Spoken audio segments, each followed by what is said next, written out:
Next is parallel circuit. Okay, so paano naman natin kukunin ngayon yung total resistance value kapag ang circuit natin is connected in parallel. Okay? So pag sinabi natin parallel circuit, the basic idea of a parallel connection, on the other hand, is that all components are connected across each other needs. So in purely parallel circuit, there are never more than two sets of electrically common points, no matter how many components are connected. Like for this example. So R1, R2, R3 connected in parallel. So meron diyang point.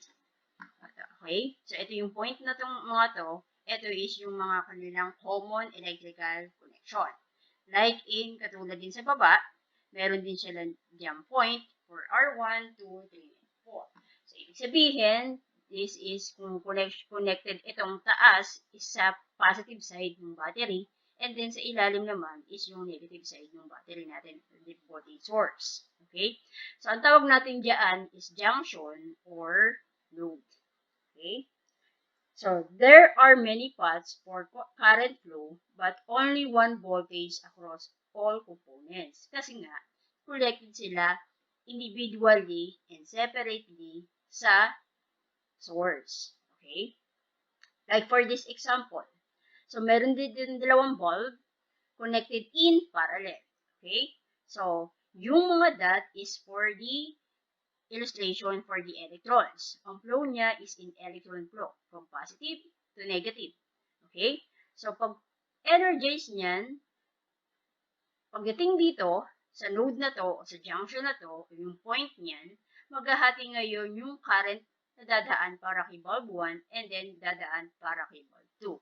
Same as for the resistor yan, kung resistor yan, maghahati sila ng current na dadaan dyan. Depende ngayon sa resistance value ng load mo. Pagdating dito at pagbalik nila sa node na to, magko-combine ulit yung current na naghiwalay dito para sa bulb 1 and then sa bulb 2. Magko-combine ulit sila, so consider sila as the I total. So from I total, nag-energize, I total, and then maghahati sa point na to, sa point, para kay bulb 1 and then para kay bulb 2. Pagdating sa point na to, mag-join ulit sila and then consider as I total. Okay?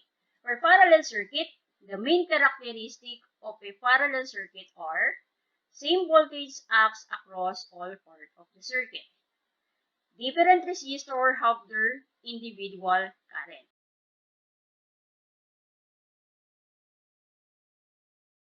Branch current are additive. Conductance are also additive. Power are additive. Okay? For the formula of in parallel circuits, so we have R total is equal to 1 all over 1 over R1 plus 1 over R2 plus 1 over R3 and so on kung gaano kadami yung components or resistor connected in the circuit. Okay? So, in current naman yan, so since sila is in parallel at meron silang sariling current na dadaan para sa mga each component, so, the summation of the current along the components are also equal to the I total, or the current total. Therefore, I total is equal to I1 plus I2 plus I3 and so on. While for the voltage naman, since sila is connected in parallel and separate, connected sila sa voltage source, so ibig sabihin yan, the voltage supply or the voltage total is also equal to the voltage na dadaan para sa R1, sa R2, sa R3, and so on. Or, voltage total is also equal to V1, also equal to V2, also equal to V3. Okay? So, the other formula in finding the total resistance value is using two resistor formula. Like for this example, R1, R2 connected in parallel. For using two resistor formula, R total is equal to R1 multiplied by R2 divided by R1 plus R2. Okay? Example number 1. A parallel circuit consists of coffee maker, a toaster, and a frying pan plugged into a kitchen appliance on a 120 volts line as shown in the figure.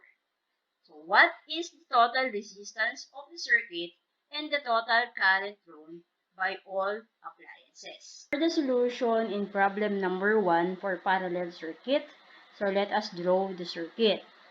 For frying pan, coffee maker, and then a toaster, consider natin siya as si R1, R2, and then R3. Okay? For R3. R1 is equals to 15 ohms, R2 is equals to 15 ohms, and then R3 is equals to 12 ohms. Connected in 120 volts line. Okay? So find the total resistance value and the current drawn of all appliance. So using the formula, R total is equals to 1 all over 1 over R1 plus 1 over R2 and 1 over R3. Substitute the value 1 all over 1 over 15 plus 1 over 15 plus 1 over 12. Our total is equals to 4.62 ohms. Okay? So, nakuha na ngayon natin yung kanyang total resistance value ng tatlong appliance. Now, pwede na natin kunin ngayon yung total current ng circuit natin using Ohm's law. So, current total is equals to voltage total divided by R total. Substitute the value 120 volts divided by 4.62 ohms. Okay? So, I total is equals to 25.97 ampere. Okay. So, now, paano naman ngayon kukunin natin yung kanyang current along each component? So, pag nag-energize niyan, so it's I total. Pagdating dito, magkakaroon dyan ngayon ng I1, and then current along resistor 2 or I2, and then current along resistor 3 or para sa ating I3. Okay? So, pwede natin gamitin ngayon dyan yung Ohm's law. Kunin natin ngayon yung kanyang current along each component. Okay? Along each component, gamitin natin is using Ohm's law. For current is equals to voltage divided by resistance. So, ang hinahanap natin na value dito is I1 para kay R1. And then, since equal yung kanyang voltage, so B total. Same for the current along resistor 2 or I2 is equals to B total divided by R2. And for I3, voltage total divided by R3. Substitute the value. Voltage supply is equals to 120 volts divided by 15 ohms is equals to, so 120 divided by 15 is equals to 8 ampere. Next, for I2, so 120 volts divided by 15 ohms is also equal to 8 ampere. And for the current along resistor 3, so 120 volts divided by 12 ohms is equals to 10 ampere. Sabi natin dyan, I total, for checking natin, I total is equals to I1 plus I2 plus I3. Or, summation ng current na dadaan sa lahat ng components niyan is also equal to the current total. Okay? Substitute natin. I1 is equals to 8 plus I2 is equals to 8 and current 3 is equals to 10 ampere.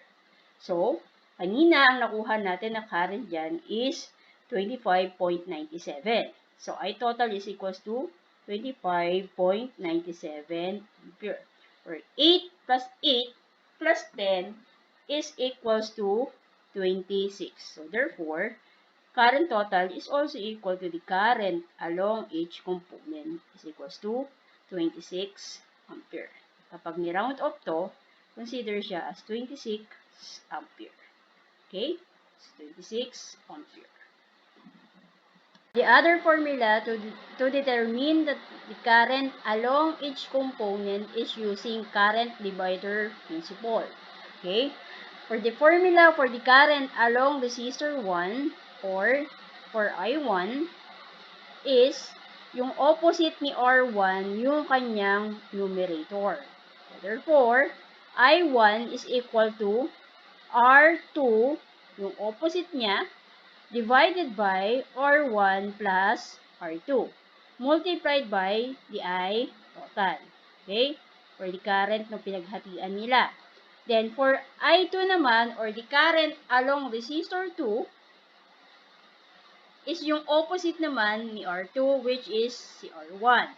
R1 divided by R1 plus R2 multiplied by I total. Subukan natin for the example number 2. Example number 2. Example number 2, R1, R2, and R3 connected in parallel. Where R1 is equals to 2 ohms, R2 is equals to 4 ohms, then R3 is equals to 8 ohms. Find the total resistance value, the total current, and then the current along each resistor using Ohm's law and then the current divider principle. Okay? R total is equals to 1 all over 1 over R1 plus 1 over R2 plus 1 over R3. The other formula naman to determine that the total resistance value is using two resistor formula. Since gagamit tayo ngayon dito ng current divider principle, gamitin natin yung two resistor formula. I-redraw natin yung circuit. R1, R2, and then R3. Where R1 is equals to 2 ohms, R2 is equals to 4 ohms, and then R3 is equals to 8 ohms. So, pag gagamit ngayon ng two resistor formula, pwede yan gamitin kahit ilan yung nakaparallel na resistor natin. Pero, mag-start tayo palagi sa dulo, papunta doon sa malapit sa source. So, since tatlo sila, mag-start tayo dito kay 4 and then kay 8. Si 4 and then 8, i-consider natin siya as R prime. Where R prime is the parallel of 4 parallel kay 8. Okay, gamitin natin yung two resistor formula. So, 4 multiplied by 8 divided by 4 plus 8. So, R prime is equals to 2.67 ohms. Okay? Next, i-redraw ulit natin yung circuit. So, 2 ohms, parallel ngayon yung nakuha natin galing kay 4 and then 8 na consider natin siya as R prime, nakaparallel siya ngayon dito kay 2 ohms. So, 2 ohms, ito ngayon si R prime which is equals to 2.67 ohms. Okay? Then, since wala na siyang kasama dito o kasunod pa na resistor dito, at nandito na ngayon yung ating voltage source, na i-consider natin siya as 12 volts.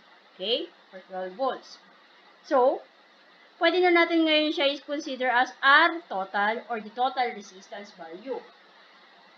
So, R total is equals to 2 multiplied by 2.67 divided by 2.67 plus 2. Okay? So, R total is equals to 1.5 14 ohms. Okay? So, nakuha na ngayon natin yung ating R total. Pwede na natin kunin ngayon yung kanyang total current. For the total current using Ohm's law, current total is equals to V total divided by R total. Substitute the value. V total is equals to 12 volts divided by R total is equals to 1.14 ohms. Current total is equals to 10.53 ampere. Okay. So, nagkaroon ngayon dyan ng total current natin para sa resistance value na 2, 4, and then 8. Yung 10.53 na ngayon yan, ito ngayon yung paghahatian nung 2, nung 4, and then 8. Okay? So, pwede natin ngayon hanapin yung kanyang current along resistor 1, 2, and 3 using Ohm's law. And then, yung isa naman is using current divider principle. Okay? Using Ohm's law for the current along each component, I1 is equals to V total divided by R1. I2 is equals to V total divided by R2. And then I3 is equals to V total divided by R3. Substitute the value. 12 volts divided by 2 ohms is equals to 12 divided by 2 is equals to 6 ampere. Next, for the current along resistor 2, so 12 volts divided by 4 ohms is equals to 3 ampere. Then, for current along resistor 3, 12 volts divided by 8 ohms is equals to 1.5 ampere. Okay? Kung i-check natin ngayon yan, hindi siya magtototal or mag-e-eksakto sa current total na nakuha natin, which is equals to 10.53 ampere. So, magiging ano niyan is 10.5 ampere. Okay? Gamitin ngayon natin yung current divider principle para makita natin yung pagkakaiba o yung pagkakatulad ng kanilang pagkuha ng current along each component. Okay? Now, so ngayon, ang problema natin ngayon dito, ano yung magiging opposite nung R1, ni R2, and then ni R3. Okay? I-redraw natin yung circuit.